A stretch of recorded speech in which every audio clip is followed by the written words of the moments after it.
नमस्कार मित्रांनो, आजच्या व्हिडिओमध्ये तुम्हा सर्वांचे मनपूर्वक स्वागत। तर मित्रांनो, आपण मागच्या व्हिडिओमध्ये पाहिलं होतं की डीडी म्हणजे काय आणि तो कधी वापरावा हे पाहिलं होतं।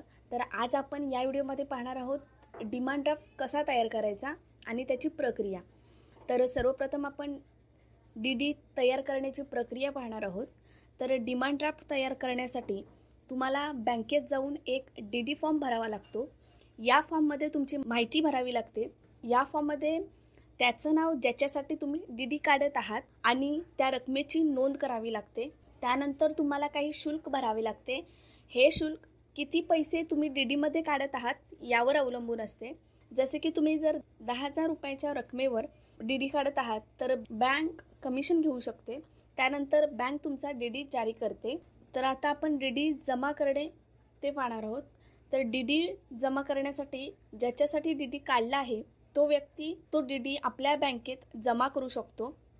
बँक त्या व्यक्तीच्या खात्यात 2-3 दिवसाच्या आत रक्कम जमा करते।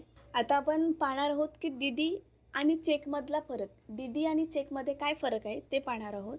तर चेक आणि डीडीमध्ये महत्त्वाचा फरक हा आहे की चेक जारी करण्याच्या खात्यात जर पैसे नसतील तर तो स्वीकारला जात नाही, पण जर डीडी आधीच बँकेने जारी केल्या असल्यामुळे त्यामध्ये पैसे असल्याची खात्री असते।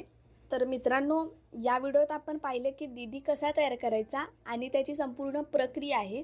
जर तुम्हाला व्हिडिओ आवडला असेल तर व्हिडिओला लाईक करा, शेअर करा, सबस्क्राईब करा। धन्यवाद।